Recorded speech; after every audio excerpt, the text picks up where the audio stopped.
A'udzubillahi minasyaitonirrajim. Bismillahirrahmanirrahim. Alhamdulillahi rabbil alamin wa kafa. Wassalatu wassalamu ala nabiyil mustafa. Asyhadu an la ilaha illallah wahdahu la syarikalah wa asyhadu anna Muhammadan abduhu wa rasuluhu ahli sidqi wal wafa. Allahumma salli wa sallim wa an'im wa akrim ala hadzal nabiyil karim Muhammadin sallallahu alaihi wasallam wa ala alihi wa sahbihi ajma'in. Hadirin hadirat Bapak Ibu yang Allah muliakan, assalamualaikum warahmatullahi wabarakatuh. Alhamdulillah, kita mengucap syukur kepada Allah Subhanahu wa taala, pagi ini masih diberi umur, diberi sehat untuk bersama-sama di majelis yang mulia, majelis ilmu, dan di rumah Allah. Semoga kita senantiasa diberikan keistiqomahan dan mendapat husnul khatimah.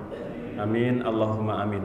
Bapak Ibu yang Allah muliakan, pagi ini tema pembahasan kita merupakan rangkaian dari kajian fikih muamalah, di mana pada pertemuan yang terdahulu kita sudah menjelaskan tentang prinsip-prinsip muamalah di dalam Al-Quran, ya, bahwa agama kita menetapkan sejumlah aturan agar kegiatan muamalat, kegiatan sehari-hari itu tetap bernilai ibadah.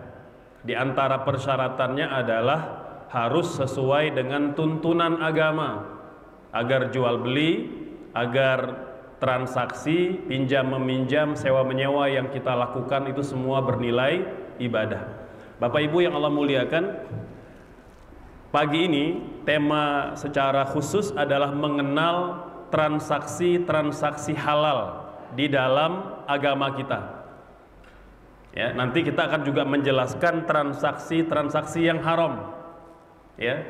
Nah, kesempatan yang pertama, karena memang lebih banyak yang halal daripada yang haram, ya, maka kita perlu mengedepankan bagaimana menjelaskan apa saja transaksi-transaksi yang dihalalkan di dalam agama kita. Bapak Ibu yang Allah muliakan, di dalam Al-Quran surah Al-Baqarah Allah menjelaskan wa halallahul bai'a wa harramar riba. Allah itu menghalalkan jual beli dan mengharamkan riba. Ayat ini turun sebagai jawaban atas pandangan orang-orang yang tidak beriman, orang-orang munafik yang mengatakan innamal bai'u mithlur riba. Jual beli itu sama aja dengan riba. Ya, jual beli ingin mendapat untung, riba juga ingin mendapat untung. Maka Allah bantah pernyataan itu dengan turun ayat ini wa ahallallahul bai'a wa harrama riba. Tidak sama. Jual beli itu Allah halalkan, namun Allah haramkan riba. Nah, di dalam transaksi yang halal, Bapak Ibu sekalian, ada akad yang pertama namanya akad murabahah. Apa itu akad murabahah? Akad jual beli barang atau jasa antara dua belah pihak yang sepakat untuk menjual dan membeli barang dan jasa, yang tentunya dengan modal pengadaan membeli barang lalu menjual kembali barang tersebut dengan margin atau keuntungan. Jadi contoh misalnya kita beli motor, apakah motor baru atau motor bekas, anggaplah nilainya 25 juta, lalu kita jual kembali motor itu kepada orang lain dengan margin, misalnya kita jual ditawarkan dengan harga 30 juta, maka jual beli seperti ini namanya akad murabahah. Ya, jadi ada profit, ada margin yang kita inginkan dari menjual barang atau jasa. Ya, maka di antara ketentuan Bapak Ibu dalam akad murabahah itu, satu, barangnya itu telah dimiliki oleh penjual, atau barang itu diketahui oleh reseller, barangnya ada pada penjual atau distributor utama. Itu persyaratan yang pertama, karena tidak boleh kita menjual barang yang tidak dimiliki oleh siapapun. Jadi harus ada pemilik barangnya harus ada. Yang kedua, keuntungan ya itu ditentukan berdasarkan dengan tingkat kewajaran. Apakah 10%, apakah 15%, apakah 20%, atau 100%. Nah, tidak ada ketentuan khusus di dalam agama soal pembatasan nominal keuntungan. Dikembalikan kepada apa? Dikembalikan kepada mekanisme pasar. Kira-kira barang itu dijual di pasar, biasanya untungnya berapa persen? Jadi kalau umumnya kita bertanya, Ustadz, berapa besar keuntungan yang boleh diambil oleh penjual? Maka jawabannya tidak ada ketentuan khusus di dalam agama. Kalaupun ada, maka lebih banyak ijtihad atau pandangan opini syariah dari para ulama ketika menjelaskan tentang batasan-batasan di dalam batas keuntungan. Yang kedua, ketika berjual beli itu harus ada skema pembayaran yang disepakati. Mau bayarnya cash atau kredit. Tidak boleh digantung. Boleh saja Bapak Ibu menawarkan dua skema pembayaran. Bapak Ibu, motor ini saya jual 30 juta secara kredit, dibayar selama tempo 1 tahun atau 12 kali pembayaran. Kalau mau beli cash, saya jual lebih murah, harganya 22.500.000 gitu misalnya. Nah, ketika skema bayar itu ditawarkan dua opsi kepada pembeli, lalu pembeli di awal akad harus sudah memilih skema yang mana yang mau dia pilih, lalu disepakati. Dan kalau telah disepakati, kedua belah pihak harus mematuhi apa yang telah disepakati. Nabi bersabda, al-muslimuna ala syurutihim. Orang Islam itu kalau mereka bertransaksi harus melaksanakan apa yang telah mereka sepakati. Sepakat skema bayarnya kredit, laksanakan. Sepakat skema pembayarannya cash, laksanakan. Jadi tidak boleh ada kemudian upaya mangkir atau tidak melaksanakan apa yang telah disepakati gitu, ya. Dan di dalam jual beli, Bapak Ibu yang Allah muliakan, ya, ada beberapa hal yang juga perlu diketahui oleh kedua belah pihak, yaitu terkait dengan kualitas barang serta deskripsi barang dan jasa yang dijual beli. Tidak boleh samar-samar, ibarat jual kucing dalam karung gitu. Karena barang yang tidak jelas atau harga yang tidak jelas, ya, itu bisa nanti dimaknai gharar. Apa itu gharar? Informasi yang tidak memadai terkait dengan harga barang atau terkait dengan kualitas barang. Misalnya tidak jelas ini barangnya original atau KW gitu, ya. Ya.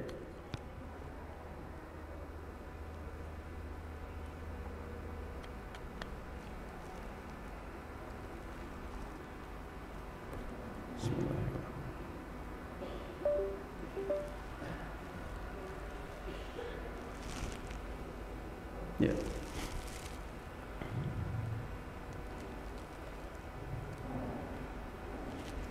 Nah, Bapak Ibu sekalian, jadi ada rukun-rukun yang perlu diperjelas. Di antaranya adalah informasi yang lengkap terkait barang atau jasa yang kita jual. Ya.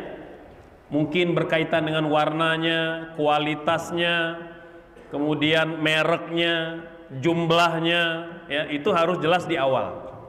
Dan barang tidak boleh ada cacat seperti mana yang umumnya kita perjualbelikan. Kalau ada cacat, maka kita harus secara jujur mengatakan kepada calon pembeli, maaf, motor ini misalnya pernah tabrakan gitu misalnya. Jadi jangan kita sembunyikan, karena kita jelaskan pada pertemuan terdahulu Bapak Ibu, jual beli dalam Islam itu bukan semata-mata soal untung, tapi soal ibadah, soal keberkahan. Maka jangan sampai itu yang terlalu kita kejar. Ya, mungkin kalau orang berpikir matematik gitu ya, kan kalau kita jujur nanti rugi. Nah, itu cara pandang orang yang tidak beriman Bapak Ibu sekalian. Jual beli orang beriman, dia melihat keuntungan itu bukan semata-mata pada informasi yang dia sembunyikan dari barang itu, tapi bahwa dalam agama kita dituntut kita beretika dalam berjual beli, karena kita juga mengejar keberkahan di dalam transaksi. Ya. Nah, kemudian pihak yang berakad, ada penjual, ada pembeli, nanti ada ijab qabulnya atau serah terima barang, ya. Kemudian disepakati pula terkait dengan harganya berapa. Jelas itu. Jangan sampai beli motor berapa Kang? Udah, bawa aja dulu, dipakai dulu. Nanti kita ngobrol soal harga, itu nggak boleh Bapak Ibu. Yang namanya jual beli itu harus deal di awal soal harga, agar nanti tidak terjadi miskomunikasi antara pihak-pihak yang bertransaksi. Hari ini kan banyak sengketa terjadi karena kita tidak mengamalkan prinsip-prinsip jual beli, gitu. Ya. Kemudian dalam jual beli tidak boleh ada unsur paksaan, tidak boleh ada tindakan manipulatif, tipuan, mudorot dan lain-lain. Ya. Kemudian Bapak Ibu yang Allah muliakan, rukun yang juga kita perlu ketahui di dalam murabahah, gitu ya. Ada yang namanya, atau akad yang kedua namanya bai' salam. Apa itu bai' salam? Jual beli barang atau jasa tertentu yang pembayarannya dilakukan di muka. Bayar dulu, barang datang kemudian. Umumnya kan kita ada uang, ada barang. Tapi dalam Islam ada yang namanya bai' salam Bapak Ibu. Boleh ya, kita kasih uang dulu, barang belakangan. Tinggal nanti kita tentu melakukan tindakan-tindakan antisipatif agar tidak dirugikan. Kita udah tahu nih perusahaannya di mana, tokonya di mana, track recordnya dan lain-lain, sehingga tidak terjadi penipuan. Jangan sampai uang sudah diserahkan, barang nggak nyampe-nyampe. Sekarang udah banyak bentuk penipuan Bapak Ibu. Contoh jual beli mobil ini, kalau melibatkan pihak ketiga, itu kadangkala yang pembeli dan penjual tidak tahu menahu, karena ada pihak ketiga yang melakukan penipuan. Bayaran uang bayar mobil ditransfer kepada pihak ketiga. Ya, pihak ketiga mengatakan mobil tinggal diambil aja kepada pihak kedua sebagai penjual. Ternyata kata penjual, oh saya belum terima uangnya, belum terima bayarannya. Padahal pihak ketiga mengatakan kepada pihak pertama sebagai pembeli bahwa barang tinggal diambil saja. Nah, ini sering terjadi Bapak Ibu, ya, di dalam masyarakat kita. Jadi pastikan bahwa apabila kita telah membayar lebih dulu, kita sudah melakukan tindakan-tindakan antisipatif agar tidak dirugikan. Ya. Nah, ini banyak terjadi misalnya pada akad-akad yang boleh jadi barangnya belum jadi. Beli seragam sekolah gitu misalnya. Bayar dulu. Barang dijahit belakangan. Itu boleh Bapak Ibu sekalian. Yang pasti sudah ada deskripsi secara jelas, gitu ya, dan kemungkinan terjadinya kegagalan itu kecil. Beda halnya ketika ulama melarang kita membeli buah atau mangga yang belum berbuah. Itu nggak boleh, karena dia boleh jadi gagal Bapak Ibu. Jadi Islam itu melakukan antisipasi agar tidak ada pihak yang dirugikan. Kalau semata-mata janji atau DP dulu, ini saya DP dulu, satu pohon ini mungkin saya taksir 150.000 gitu misalnya. Mangganya, mangga apa misalnya, mangga mangga harum manis gitu ya. Nah saya DP dulu misalnya 50.000, nanti kalau berbuah, barang buahnya sampai kepada saya, dikirimkan, baru saya bayar sepenuhnya, itu boleh ya. Jadi di awal hanya janji aja, belum akad jual beli. Jadi tidak boleh akad jual beli, barang uang telah dibayar, mangganya belum berbuah, itu nggak boleh gitu ya. Nah ini namanya baik salam Bapak Ibu sekalian. Maka sama umumnya transaksi yang kita lakukan ketika beli di marketplace, mau yang di toko oren atau toko hijau, itu kan kita bayar dulu kadang-kala. Jadi bayar transfer dulu penuh, barang dikirim belakangan, itu boleh. Tapi tentu kita sudah tahu bahwa setiap penjual online itu sudah terverifikasi, ada testimoni.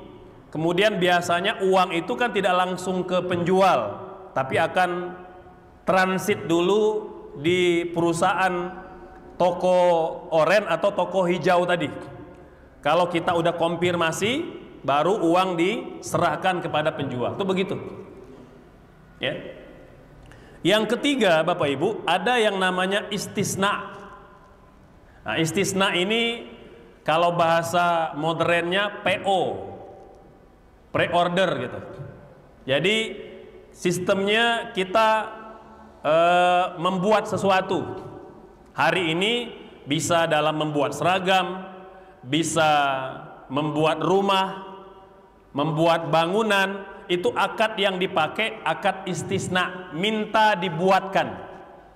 Jadi istisna itu kalau kita terjemahkan, minta dibuatkan sesuatu. Jelas deskripsinya ya, berapa kalkulasi harganya, berapa lama itu dapat dikerjakan. Itu harus jelas di awal, baru kita bayar. Namanya akad istisna. Boleh selama jelas deskripsinya sampai tuntas, sampai barang itu diserah terimakan. Kalau rumah sampai terima kunci itu ada sudah tahapan-tahapannya ya. Yang keempat, ada yang namanya akad ijarah. Akad ijarah ini jual beli jasa Bapak Ibu. Jual beli jasa atas manfaat barang. Nah, itu biasanya kita menyewa mobil, menyewa rumah, menyewa peralatan pengantin, menyewa gedung, atau jasa seseorang misalnya teknisi, atau jasa montir, atau jasa ART, itu namanya akad ijarah. Akad ijarah kata Nabi, prinsip-prinsip yang pertama, jelas apa jenis pekerjaannya. Jadi jangan sampai menggaji orang nggak jelas. Udah, pokoknya kamu kerja dengan saya. Tapi apa kerjaannya? Ada. Itu nggak boleh Bapak Ibu. Harus jelas. Sopir kah? Nyuci kah? Harus jelas. Yang kedua, harus jelas pula upahnya. Kata Nabi, man istajara ajiran falyu'lim ajrah. Barang siapa yang mengupah menggunakan jasa orang, beritahu berapa bayarannya. Kalaupun kita tidak beritahu, ada upah yang standar. Upah tukang misalnya. Ya, kalau tukang utama kan umumnya berapa Bapak Ibu? Ya, mungkin 120 sampai 150 ribu. Kalau yang laden atau kenet kan itu biasanya ya bervariasi gitu ya, 75 sampai 100 ribu. Itu dijelaskan di awal. Ya, jadi jasa yang kita gunakan tuh harus jelas takaran berapa kita bayar, dan harus sudah dibayar kalau bisa sebelum kering keringatnya kata Nabi, qabla ayyajifa araquh. Jadi kalau kita gaji orang itu jangan sampai lama nggak dibayar Bapak Ibu, karena dia sudah memberikan jasanya. Kata Nabi, barang siapa menggaji orang menggunakan jasanya, yang digaji telah menunaikan kewajibannya kepada yang mempekerjakan, tapi yang mempekerjakan belum ngasih upah. Itu kezaliman Bapak Ibu. Jadi pastikan kita tidak telat. Yang punya karyawan, ya, yang punya staf, yang punya ART, Bapak Ibu pastikan. Ya, pastikan kita bayar pada waktu yang disepakati. Sepakati aja, mau tanggal 1, mau tanggal 15, mau tanggal 30, disepakati di awal. Kalau terjadi keterlambatan yang tidak disengaja, kita harus minta maaf. Karena itu hak mereka. Bapak Ibu, saya mohon maaf karena perusahaan bulan ini sedang ada permasalahan keuangan. Saya minta izin Bapak Ibu, upahnya saya tunda 2 minggu lagi. Itu begitu adabnya Bapak Ibu. Karena kalau tidak, kita telah berbuat zalim, hilang keberkahan dalam usaha yang kita lakukan. Ya, jadi jangan sampai terlambat. Kalaupun terlambat pada bab-bab atau hal-hal yang tidak diinginkan, kita meminta izin atau meminta maaf kepada para pekerja kita. Yang berikut dalam akad ijarah, Bapak Ibu, itu harus barang yang halal. Ya, harus barang yang halal. Nggak boleh saya menyewakan alat pembuat narkoba, itu nggak boleh, Bapak Ibu.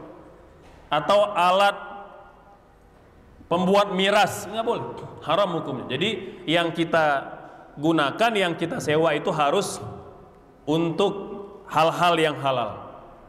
Ustadz, saya nyewa untuk yang halal, tapi dia pakai untuk yang haram, itu bukan tanggung jawab kita.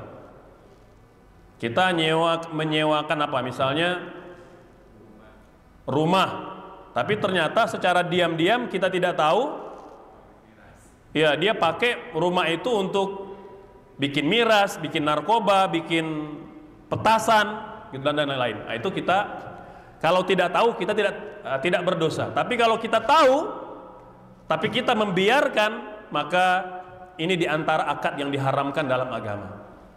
Itu, ya. Jadi dia tidak boleh kita biarkan kalau kita mengetahuinya. Ya. Kemudian Bapak Ibu sekalian, akad yang kelima dalam Islam yang halal, akad syirkah. Apa itu syirkah? Syirkah itu secara bahasa artinya bercampur atau bekerja sama. Dalam istilah fikih muamalah, kerjasama atau perkongsian dua pihak atau lebih dalam satu akad menjalankan usaha dalam jual beli barang atau jasa yang semua pihak terlibat mengelola, itu syirkah. Ya, jadi umumnya kalau perusahaan hari ini itu syirkah namanya, akad syirkah, gitu ya. Kalaupun tidak terlibat semuanya, ada yang dia pekerjakan menggantikan dirinya. Karena kalau dalam kerjasama ada pemodal yang tidak terlibat mengelola usaha, ada pengelolanya, namanya akad mudharabah. Jadi ada pemilik modal, ada pengelola. Maka pemilik modal tidak kerja biasanya. Itu nanti yang terjadi pada akad investasi. Itu ya, kita hanya ngasih modal aja, ada yang ngelola. Kita ngasih minjamkan sawah kepada petani untuk dikelola, kita pemiliknya. Karena kita nggak terlibat. Ya. Tapi kalau syirkah, semua pemodal ikut terlibat. Ya, mungkin ilmunya, mungkin skillnya, dan lain-lain. Termasuk kalau dia mungkin punya brand atau merek tertentu gitu. Nah, itu syirkah, gitu ya. Kemudian Bapak Ibu sekalian, ini kita singkat-singkat saja, ambil poin-poinnya. Keenam, nah ini yang sedang tadi kita bicarakan, akad mudharabah, bagi hasil. Ya, bagi hasil. Nah, kita punya kos-kosan, kita punya sawah, kita punya uang, lalu orang lain mengelola, namanya akad mudharabah. Disepakati bagi hasilnya, misalnya mau 50-50, mau 60-40, mau 70-30, mau yang lebih besar pemodal, mau yang lebih besar pengelola, disepakati di awal. Dan dalam akad mudharabah, Bapak Ibu sekalian, untung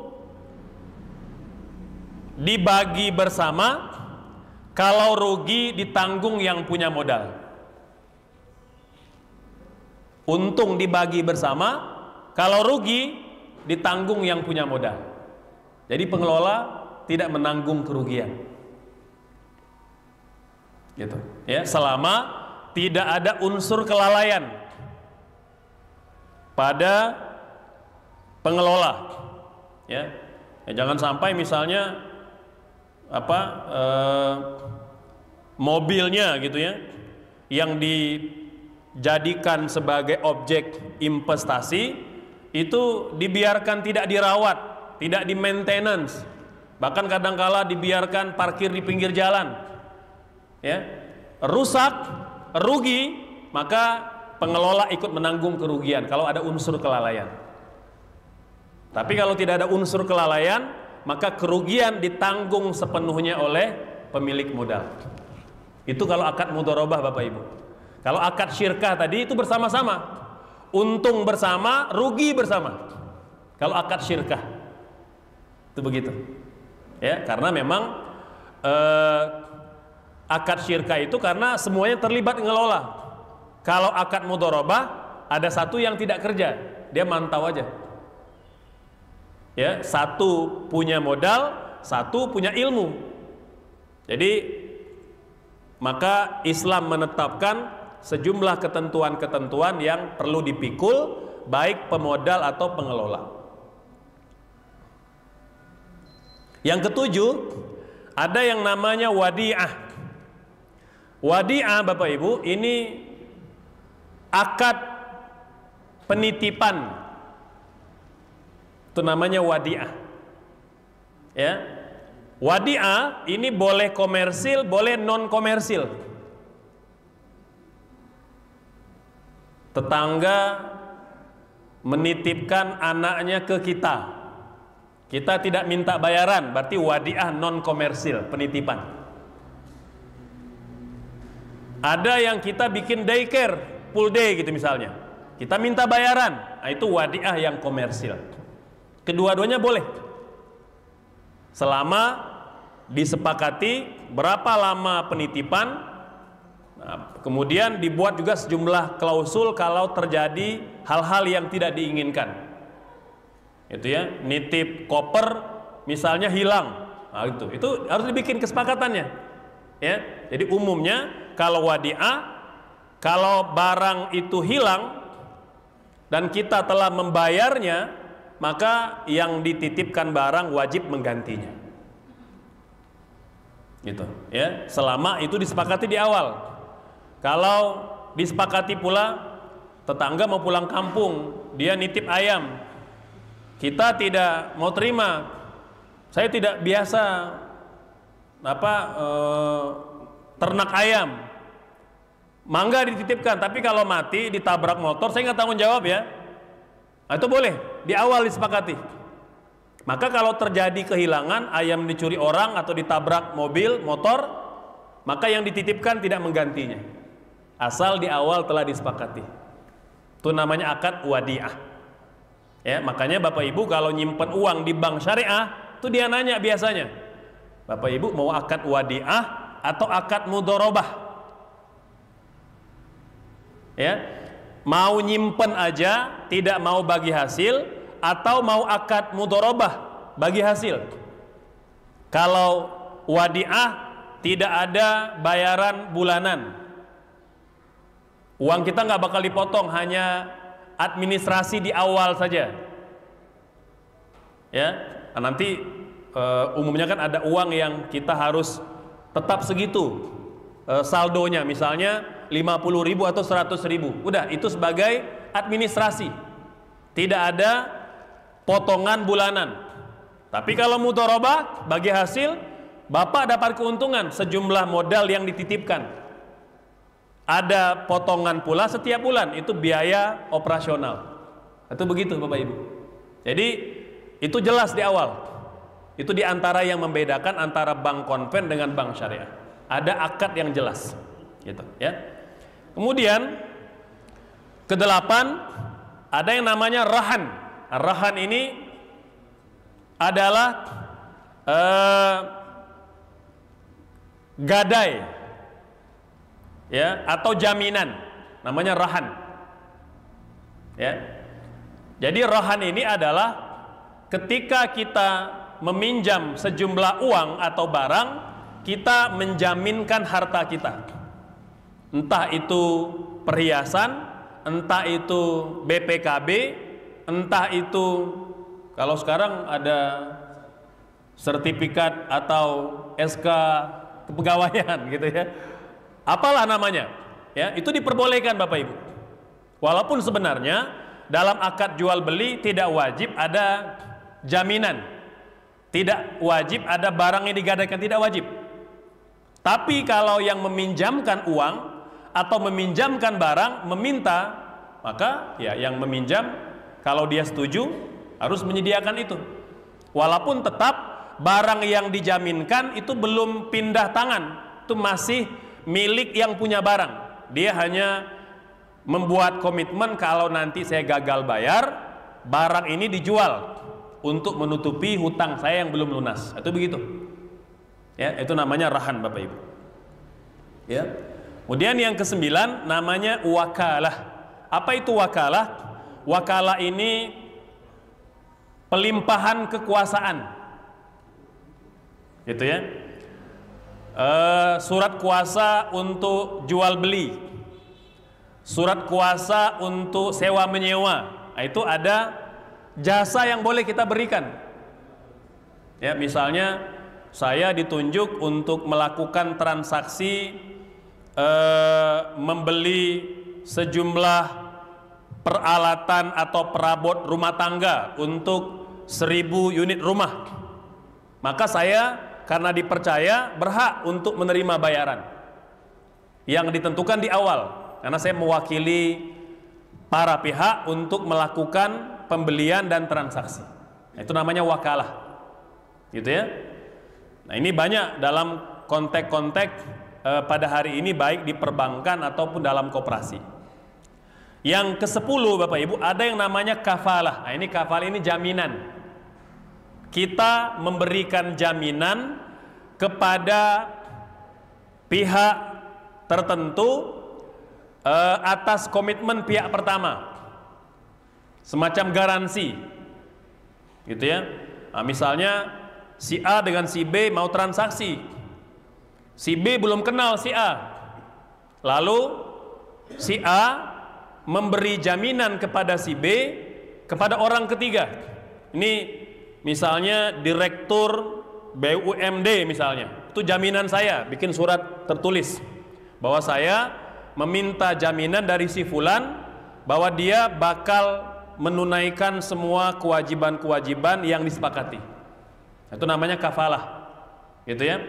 Sama hari ini ketika kita bertransaksi dengan pihak-pihak tertentu, baik perbankan atau koperasi atau personal, itu boleh menjual jasa kepada orang lain, memberi garansi.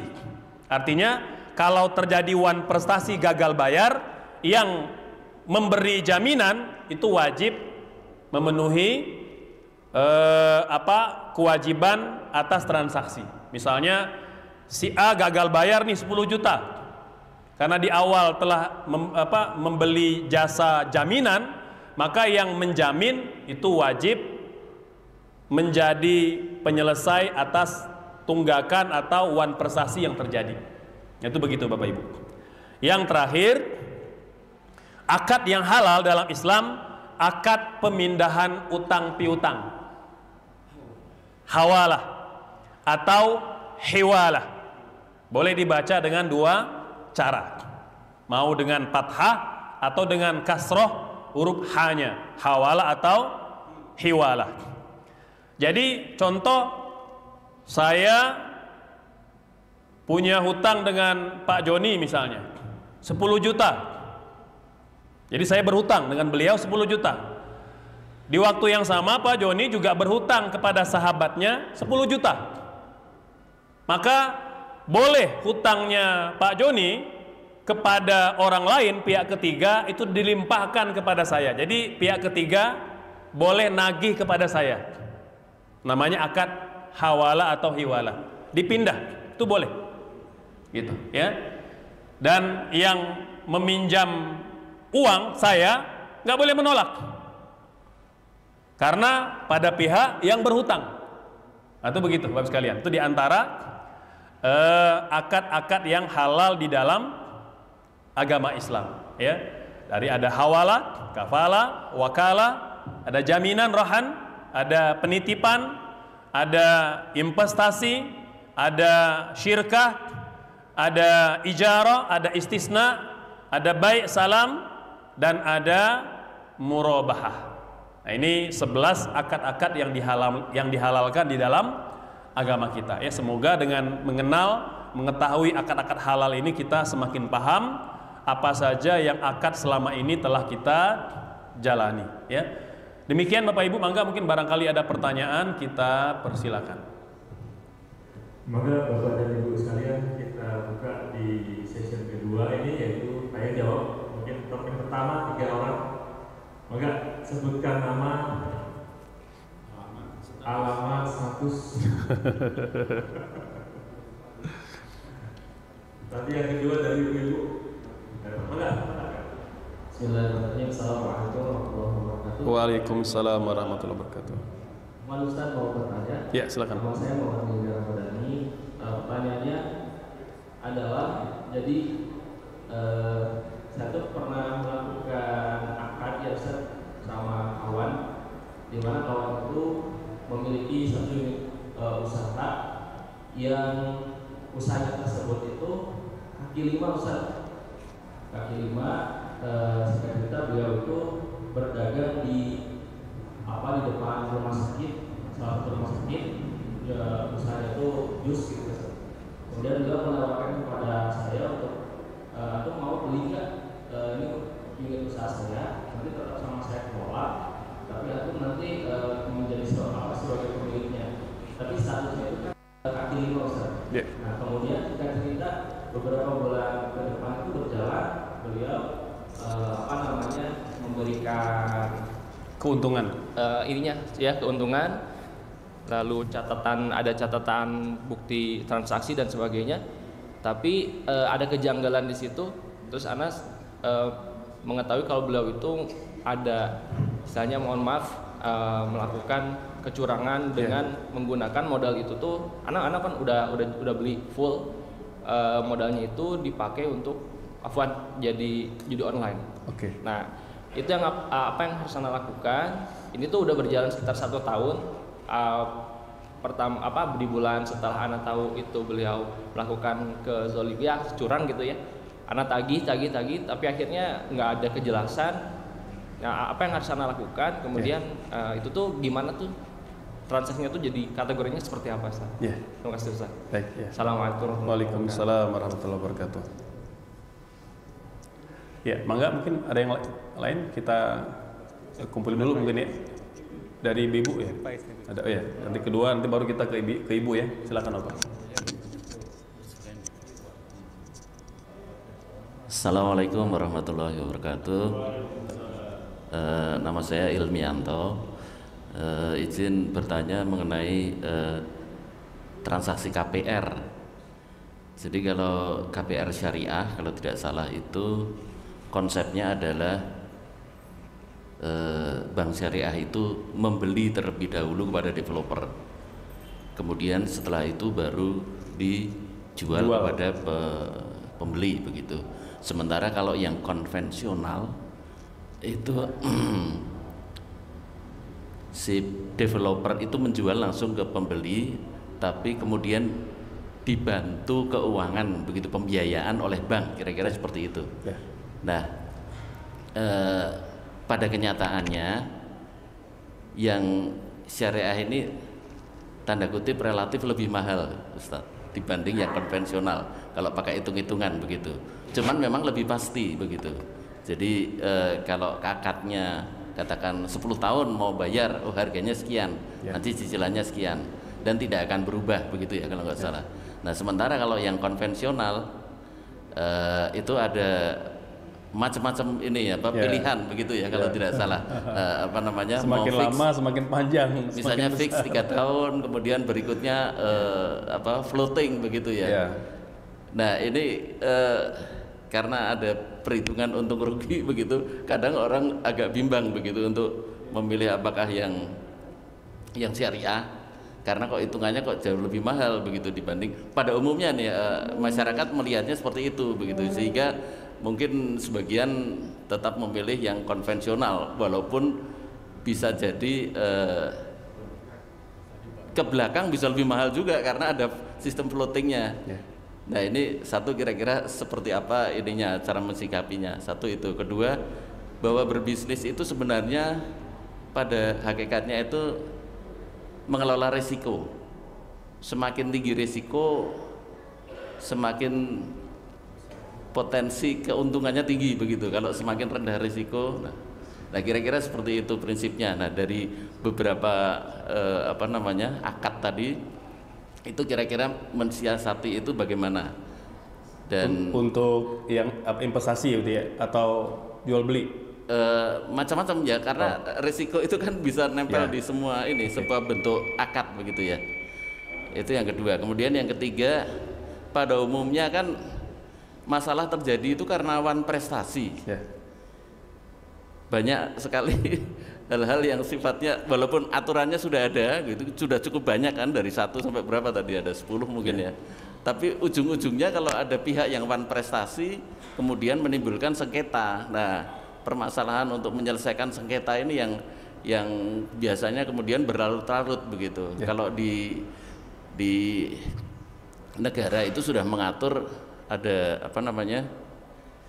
kalau wan prestasi itu ada PKPU kalau nggak salah ya, yang kemudian ujungnya pilot dan lain sebagainya, sehingga harus menjual seluruh asetnya, kemudian ganti rugi dan lain sebagainya. Nah itu di dalam Islam ketentuan mengenai pengelolaan wan prestasi atau sengketa itu seperti apa? Baik, terima kasih.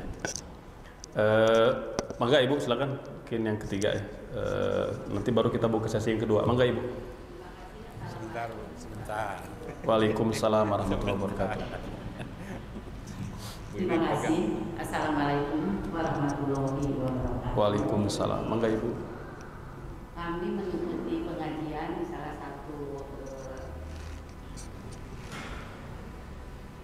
satu pengajian. Nah kemudian mungkin ini di luar tema Pak Ustadz, yang mengenai sholat qoba dan sholat hajat itu Bu tidak dilakukan karena tidak ada hadisnya. Nah sedangkan saya sendiri biasa suka melaksanakan sholat tahajud, jadi ada sholat sunat, atau sholat tobat, atau sholat hajat. Nah ini tidak dilaksanakan karena di sholat juga ada ampunan, ada doa katanya gitu. Karena ini tidak ada hadisnya gitu. Itu jadi salah satu pengajian kemarin saya mendengarkan. Bagaimana menurut Pak Ustadz? Terima kasih. Wassalamualaikum warahmatullahi wabarakatuh. Waalaikumsalam warahmatullahi wabarakatuh. Baik, Bapak Ibu yang Allah muliakan, yang pertama kita akan jelaskan seputar tadi ya, mudharabah. Tadi penanyanya masih ada kah? Masih. Gimana? Oh, sholat ya. Berarti kita kita tukar dulu yang seputar mendengar ya. Saya langsung lompat dulu yang kedua, transaksi KPR ya. Jadi Bapak Ibu sekalian, berdasarkan fatwa ulama lokal ya, MUI, memang transaksi bank konvensional dalam kegiatan KPR itu memang memenuhi unsur riba karena tidak terjadi jual beli. Yang terjadi adalah pinjam meminjam dana dengan perjanjian pokok, pembayaran pokok beserta bunga gitu ya. Sementara kalau di bank syariah yang ada adalah jual beli dengan margin atau profit. Nah ini kalau kita pakai fatwa MUI ya untuk menakar KPR konvensional gitu ya. Jadi ya bagaimanapun dia akan ada plus minus, meskipun kita pernah jelaskan di pertemuan yang pertama bahwa ada juga ulama yang memperbolehkan menggunakan jasa bank konvensional, tidak hanya KPR, bahkan dalam semua jenis transaksi gitu ya. Dan dalam hal ini memang dia sifatnya pilihan-pilihan. Kalau saya pribadi Bapak Ibu menyarankan kita pakai bank syariah dalam kondisi darurat, tidak dapat solusi lain, sementara pembelian barang atau jasa itu sangat penting, maka boleh menggunakan jasa bank konvensional gitu ya. Nah jadi terkait dengan tadi ya plus minus dan jangka panjangnya, ya begitu, ya. Kalau saya sih melihatnya Bapak Ibu juga tidak selalu mahal, karena saya juga pernah riset Bapak Ibu. Contoh dalam pembiayaan kendaraan, saya riset antara bank konven dengan bank syariah. Itu dihitung-hitung ternyata lebih untung dan lebih murah bank syariah. Tidak seperti yang distigmakan di masyarakat. Ini bukan bukan komentar pendangkal, tidak. Memang saya riset. Saya lakukan di sejumlah perbankan di Kota Bandung. Saya bikin komparasi, itu ternyata hitung-hitungannya jauh lebih pasti dan lebih murah bank syariah. Nah, meskipun memang ada beberapa bank, ternyata dia lebih mahal. Jadi intinya kan kita tinggal riset aja, pilih mana yang paling sesuai dengan kemampuan kita, gitu ya. Nah, termasuk kan memang tadi bank konven nampaknya seperti murah, tapi karena karena sistemnya floating, tidak jelas, mengambang aja. Tiba-tiba tahun ketiga kita hanya mampu bayar bunganya saja. Sudah banyak kasus Bapak Ibu sekalian, orang yang kemudian ternyata selama 10 tahun hanya bayar bunga hutangnya saja. Kaget dia, kok saya belum lunas rumah saya, udah 10 tahun nyicil, ternyata cuma bayar bunganya saja. Itu banyak Bapak Ibu. Nah, ini yang sebenarnya diperingatkan oleh agama kita, gitu ya. Maka oleh sebab itu ya sebaiknya kita betul-betul melakukan riset, ya, melakukan kajian sebelum kita memutuskan menggunakan jasa konvensional.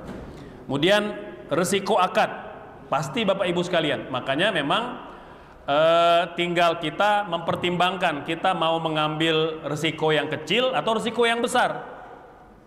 Dan itu memang terjadi sejak masa Rasul. Nabi tidak selalu untung Bapak Ibu, ada kalanya beliau rugi. Para sahabat juga begitu, ya. Tapi ruginya kita itu matematik saja, pahala tetap dapat selama bisnis dijalankan secara patuh syariah, gitu ya. Nah, saya kembali ke yang pertama tadi, mudharabah dipakai judol, ya, dipakai judi online. Kalau kita udah tahu, udah lakukan apa yang Nabi ajarkan. Man ra'a minkum mungkaran falyughayyir biyadihi. Kalau melihat kemungkaran, gunakan kekuasaan kita. Tadi Akang kan sudah punya pemilik usaha, udah ambil alih. Itu boleh di take over oleh pemilik, gitu. Karena ini sudah one prestasi, sudah penyalahgunaan wewenang, itu boleh ditarik kembali, gitu ya. Kemudian ya kalau misalnya tidak mampu, bisa menggunakan jasa pihak berwajib misalnya, bisa begitu, ya. Kalau tidak mampu ya pakai peringatan. Mungkin ternyata dia punya backing pusat misalnya, gitu ya. Ternyata punya banyak orang kuat juga, kita nggak bisa ngapa-ngapain, udah kita hanya memberi peringatan lisan. Tidak mampu juga, misal kita ternyata yang diancam, kalau macam-macam lapor ke polisi, saya kerjain kamu, gitu misalnya. Udah kita hanya mendoakan saja, semoga yang bersangkutan dapat hidayah, gitu ya. Kemudian Ibu tadi ada yang tentang one prestasi, bagaimana solusinya, gitu ya. Bapak Ibu, dalam Islam itu prinsipnya satu, musyawarah mufakat. Makanya di dalam klausul penyelesaian itu ada yang namanya arbitrase dalam Islam, itu dalam KUHP, gitu ya. Dalam KHI juga, kompilasi hukum Islam. Jadi lakukan wasit atau adanya juru runding, cari jalan tengah untuk solusi win-win solution, menang-menang, gitu ya. Cari jalan tengah. Misalnya hutang jatuh tempo 10 tahun, pasti nilai hutangnya inflasi rupiahnya. Kata yang punya uang, saya nggak mau dibayar rupiah, saya mau bayar dibayar pakai emas. Kata yang berhutang, lah kan tidak ada perjanjian bayar pakai emas. Atau begitu. Maka arbitrase, cari jalan tengah. Kelemahan akad ini ya karena di awal tidak diperjanjikan. Coba di awal diperjanjikan pelunasan, kalau jatuh tempo dibayar dengan nilai emas, itu begitu. Tapi karena tidak disepakati dan tidak bisa, yang punya uang memaksa si A untuk setuju karena memang dia hutangnya 10 juta. Jadi agar kedua belah pihak tidak saling dirugikan, cari jalan tengah. Jadi begitu ya, musyawarah mufakat, termasuk nanti kalau wan prestasi itu tadi perampasan aset diperbolehkan Bapak Ibu. Makanya gada itu diperbolehkan dalam Islam. Kalau terjadi wan prestasi, gagal bayar, asetnya dijual untuk menutupi hutang.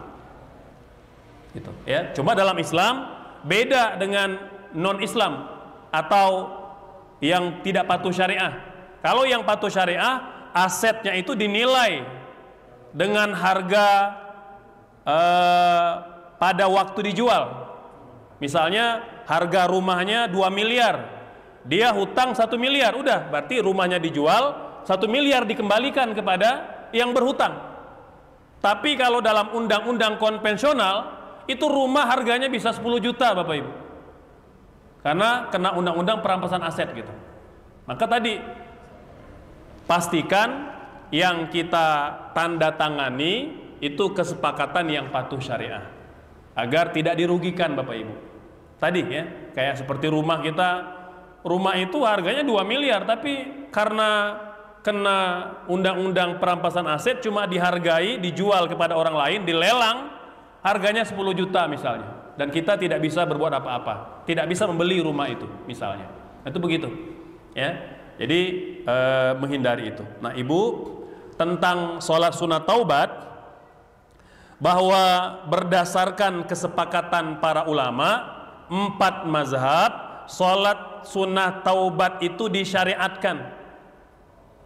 Apa dalilnya? Dalilnya Nabi bersabda pada hadis yang sahih, wahai sahabatku, maukah kalian aku tunjukkan satu amalan, kalau kalian lakukan satu mengangkat derajat, yang kedua menghapus dosa. Kata sahabat, mau ya Rasulullah. Kata Nabi, alaikum bikathrotis sujud, hendaknya kalian memperbanyak sujud. Maka ulama menyimpulkan ini hadis tentang sholat sunat taubat. Yang kedua, tradisi para sahabat itu setiap kali melakukan dosa mereka lakukan kebaikan, diantaranya melakukan ibadah sholat. Nabi bersabda, ittabi as-sayyi'atal hasanah tamhuha, ikuti atau sertai perbuatan dosa dengan perbuatan baik, niscaya dosa akan terhapus. Ya, jadi yang memperkarakan sholat sunat taubat, mohon maaf, mungkin perlu mengkaji ulang pandangan itu Bapak Ibu sekalian, bahwa tidak ada khilaf di kalangan para ulama bahwa sholat sunat taubat adalah sholat yang disyariatkan. Ada dalilnya, ada hadisnya, bahkan dilakukan oleh para sahabat Nabi, dan kita tidak meragukan itu. Ya, jadi memang kadangkala orang-orang yang punya pandangan seperti ini tuh ingin ada kalimat yang verbal, jelas. Kalian melakukan sholat sunat taubat setiap kali berdosa, pengen yang seperti itu kalimatnya. Padahal Bapak Ibu sekalian, ibadah sholat sunnah kita hari ini itu dulu tidak diberi nama oleh Nabi. Nabi tidak memberi nama sholat sunnah duha, Nabi tidak memberi nama sholat sunnah syuruk, Nabi tidak memberi nama sholat sunnah tahiyatul masjid, Nabi tidak memberi nama sholat sunnah tawaf. Nggak ada diberi nama oleh Nabi. Ulama yang memberi nama, karena Nabi itu hanya memerintahkan sholat. Maka untuk memudahkan umat mengidentifikasi suatu ibadah, diberi nama Bapak Ibu. Ya, mengapa ulama berbeda pendapat soal rakaat sholat sunat tarawih? Karena memang tidak diberi nama oleh Nabi. Nabi tidak memberi nama. Nabi tidak memberi nama sholat sunat tarawih itu sunnah dilakukan. Itu nggak ada. Nabi nggak beri nama. Tarawih itu diberi nama oleh ulama karena sholat sunat tarawih itu banyak berhentinya. 4 rakaat istirahat, 4 rakaat istirahat. Banyaknya istirahat dalam sholat sunnah yang panjang, dalam bahasa Arab namanya tarawih, sholat yang banyak istirahatnya. Itu begitu Bapak Ibu. Ya, nah, jadi memahami ajaran agama itu tidak cukup cuma modal logika saja. Pokoknya kalau Nabi nggak nyebut sholat sunat taubat, nggak ada dalilnya. Nah, itu dangkal sekali Bapak Ibu sekalian, dangkal sekali ya. Karena ada banyak ibadah-ibadah kita yang tidak diberi nama. Ilmu tajwid tidak diberi nama pada masa Nabi. Nggak ada ilmu tajwid di masa Nabi, walaupun kegiatan belajar tajwidnya ada. Ilmu nahwu, ilmu sorob, yang grammarnya bahasa Arab, tata bahasanya, yang subjeknya, predikatnya, objeknya kan ada aturan itu dalam bahasa Arab. Itu tidak diberi nama di masa Nabi. Kegiatannya ada, tapi belum diberi nama. Nabi wafat, sahabat wafat, baru diberi nama untuk memahamkan umat agar tidak keliru memahami suatu persoalan, gitu ya. Nah, jadi ya itu kita kita terima, kita dengarkan sebagai tambahan wawasan. Jadi tadi Ibu sudah dapatkan jawabannya, ya tinggal kalau ada waktu ya tinggal bisa mengklarifikasi kepada yang bersangkutan, gitu ya. Mangga, mungkin barangkali masih ada. Oh, masih ada ya. Masih ada.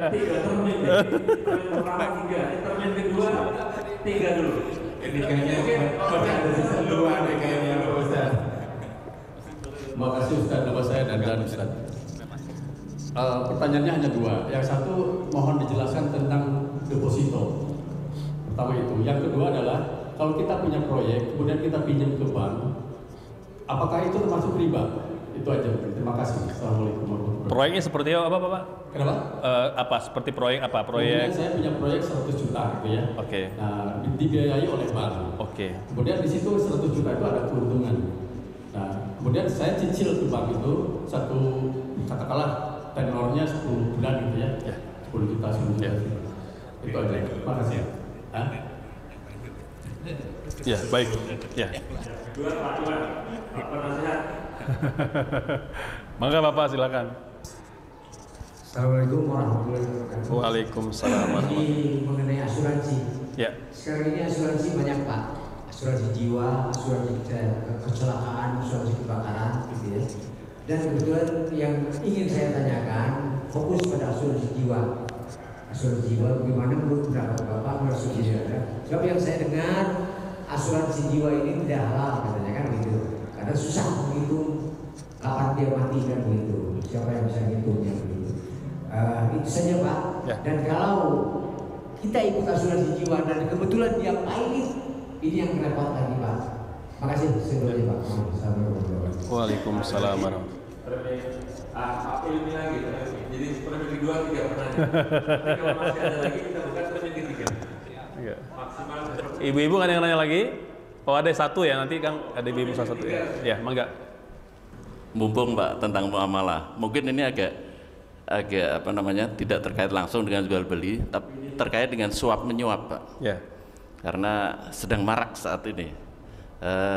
Kebetulan saya ada kenalan mantan ketua KPK begitu, salah satu ketua KPK lah, yang saat ini sedang mensosialisasikan bahwa KPK itu seharusnya fokus tidak hanya ke merugikan keuangan negara begitu, tapi lebih fokus ke masalah suap menyuap.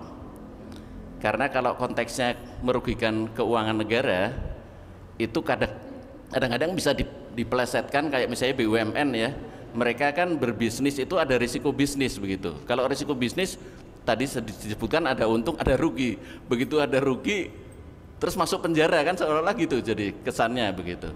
Nah yang bersangkutan ini mengarahkan untuk seharusnya fokus ke bribery atau suap menyuap. Ya.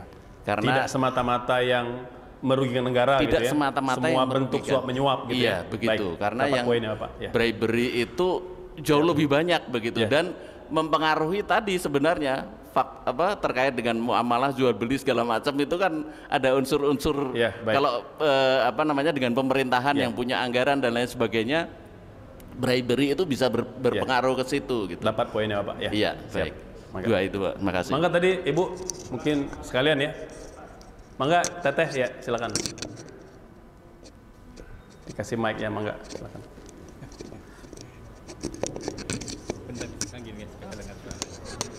Ini Pak, kalau tentang jaminan, Gade.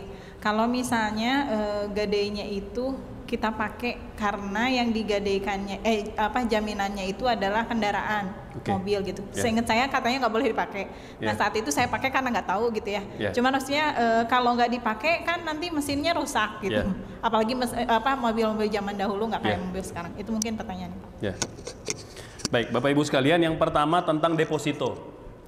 Deposito itu kan kita melok gitu ya, atau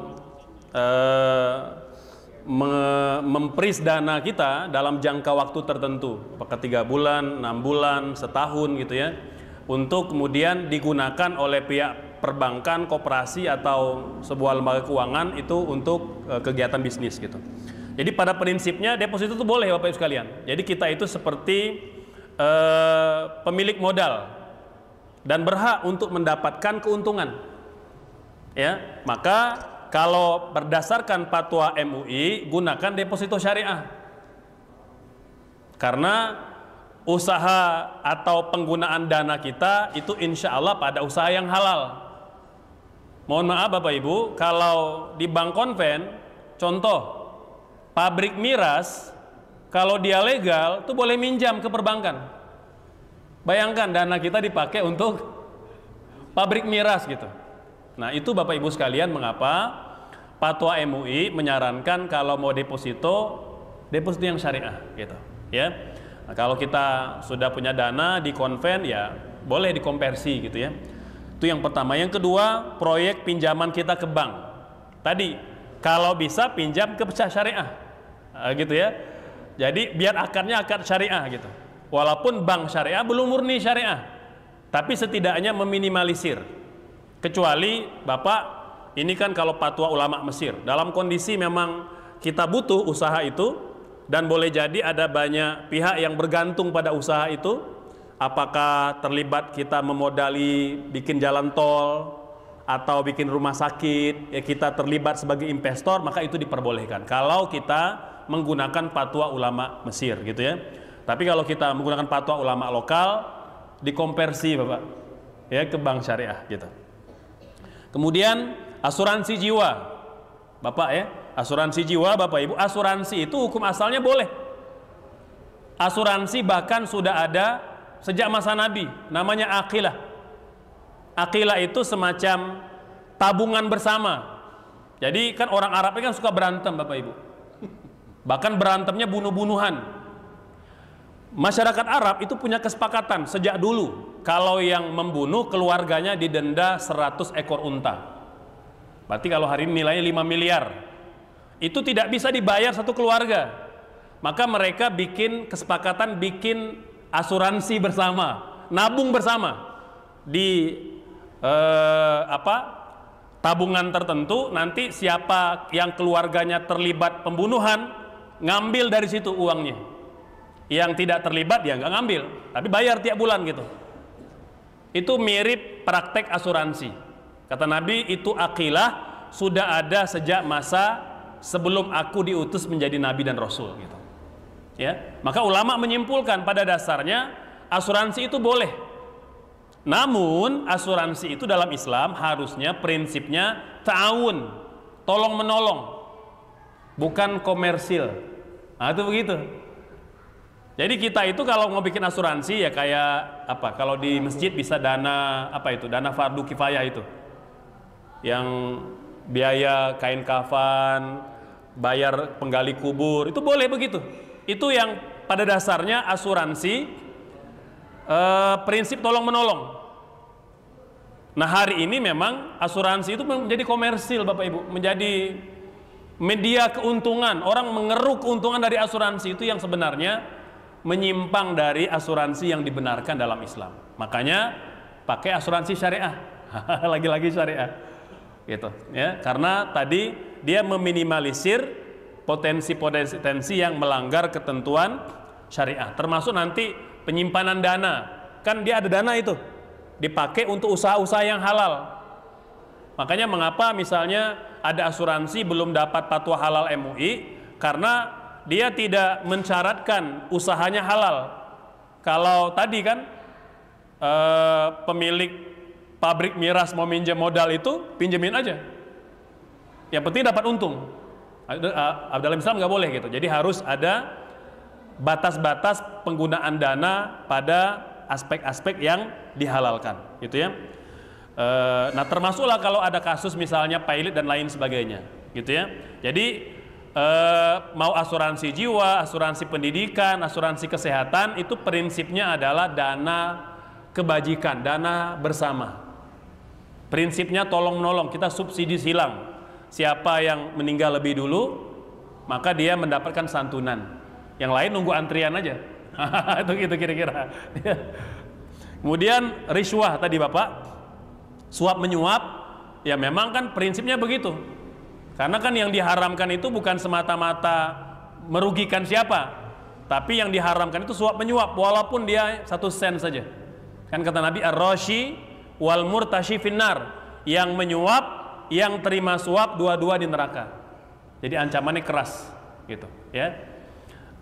Bagus juga kalau kita meniru Korea gitu ya, yang koruptor dihukum mati gitu ya. Mau dia merugikan negara atau mengacaukan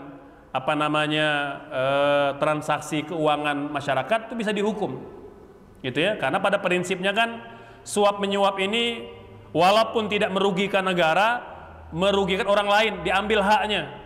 Anak kita nggak lulus misalnya di sebuah instansi, karena kita punya uang, kita bayar ketua panitianya. Yang lulus, yang haknya nggak dapat, kita ngambil hak orang lain, gitu ya. Sama itu yang berangkat haji yang manipulatif itu, ya, bukan haknya mendapat kuota itu, tapi dia dapat kuota itu karena dia bayar oknum. Haram Bapak Ibu. Sepakat para ulama, ibadah yang dilakukan dari dana yang diharamkan, maka dia tidak sah dan tertolak. Maka jangan sampai Bapak Ibu. Nggak apa-apa kita nunggu 30 tahun, 40 tahun, yang penting halal caranya. Kalau punya modal lebih ya ikut yang puroda, memang lebih mahal. Kalau belum kesampaian ya kita bersabar saja. Toh kita tidak pada posisi tidak berdosa kalau belum punya dananya. Nggak berdosa Bapak Ibu. Sahabat Nabi banyak yang wafat tidak sempat haji, padahal tinggal di kota Mekah. Ya, karena kan dulu ya ada dana juga untuk di perjalanan gitu ya. Kan minimal 5 hari, 8, 9, 10, 11, 12. Kalau nafar awal, kalau nafar sani sampai tanggal 13. Itu minimal. Kalau yang pakai haji tamatu bisa lebih dari itu gitu.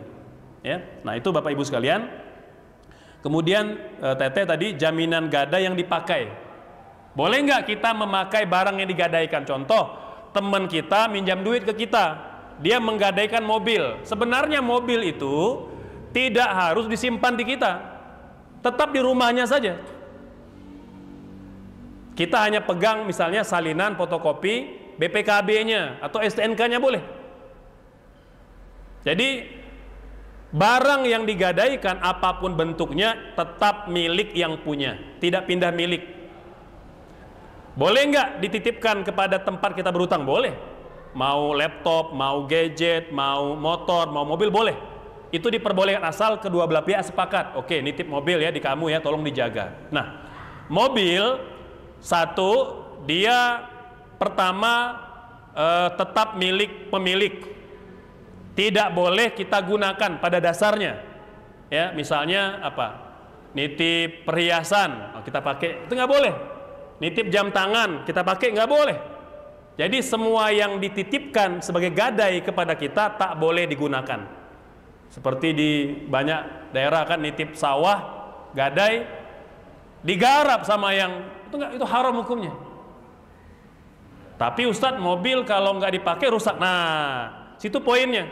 Berarti yang punya barang harus menitipkan dana biaya untuk perawatan, maintenance.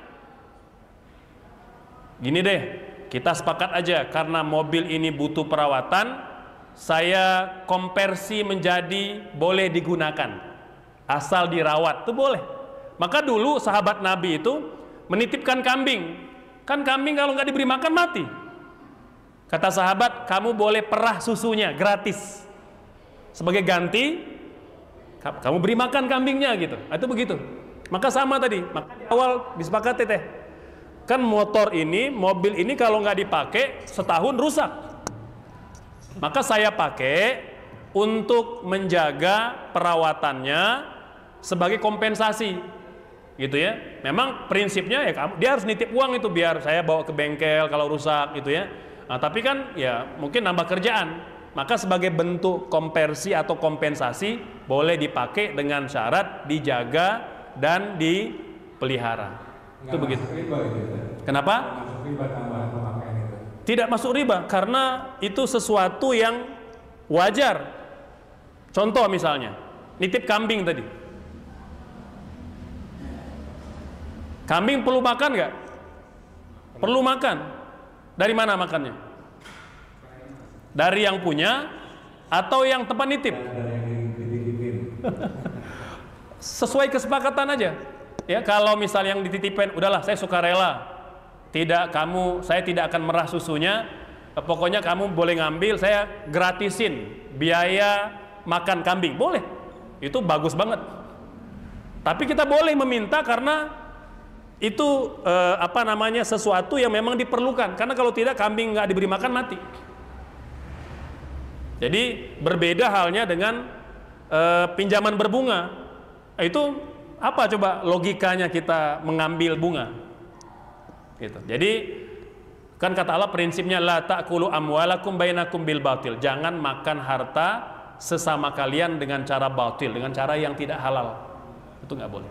Jadi kalau sepakat di awal boleh ya tadi itu. Iya. Dalam kasus tadi ya gadai menggadai. Itu beda kalau dalam konteks pinjam meminjam. Dalam konteks pinjam meminjam itu tidak boleh ada jasa yang diperjanjikan. Kamu minjam dana 10 juta. Balikin sebulan ya, plus bunga, itu haram hukumnya. Tapi kalau kita tahu diri gitu ya, dipinjemin 10 juta, udahlah saya kembalikan 10 juta 100.000, tanda terima kasih. Itu sunnah Bapak Ibu, itu sunnah, asal tidak diperjanjikan. Kan kata Nabi, kalau orang berbuat baik kepada kita, balas yang lebih baik, atau sama, atau minimal ucapan terima kasih. Jadi disunahkan Bapak Ibu, ya. Maka dulu para sahabat itu biasa, kalau minjam gandum sekilo dikembalikan lebih, tanda terima kasih asal tidak diperjanjikan di awal. Kalau diperjanjikan di awal, dia jadi riba yang diharamkan. Gitu kan? Ya. Hubungan dengan tadi yang mobil gadai itu kan. Ya. Nah kalau misalnya kan sekarang itu juga banyak sekali yang marah, ada mobil leasing. Jadi BPKB-nya ada di leasing, udah digadaikan leasing kan, tapi kemudian mobil ini dititipkan untuk digadaikan. Nah, itu hukumnya gimana, Ustaz? Dititipin lagi gitu? Iya, digadaikan mobil leasing ini, digadaikan dititip mobil. Nah, itu boleh itu? Ya, nggak boleh, karena itu bukan milik dia. Contoh ya Bapak Ibu, kita minjam motor orang gitu ya, terus kita gadaikan, itu nggak boleh, karena itu bukan milik kita. Itu milik yang punya. Kita tidak punya. Itu berarti masih milik yang leasing ya, tadi. Betul. Gitu. Jadi kalau mobil itu digadaikan, disimpan di leasing, maka sebenarnya status hukumnya mobil itu masih yang punya, milik masih yang punya gitu. Jadi tidak berpindah ke leasing, tidak berpindah ke siapapun kecuali kalau gagal bayar itu sebagai penutup uang yang gagal bayar tadi sebagai hutang. Baik, karena waktu juga Ustaz, ya. Sudah kita pernah melewatkan waktu. Jadi kayaknya asik nih kalau kita lanjut bulan depan ya. Insya Allah. Dan insya Allah materi ini bisa setel ulang di YouTube kita. Dan apabila memang ada pertanyaan yang masih menggantung atau memang masih kurang, ya beliau insya Allah adalah ownernya saya consulting.id saja. Ya. Bisa di. Ya, kalau yang mau bertanya tuh bisa nanya, ada tautan WA-nya. Nanti akan masuk ke admin, nanti akan disampaikan ke saya, nanti akan kita jawab. Oke, ya, insya Allah. Jadi www.syariah.consulting.id.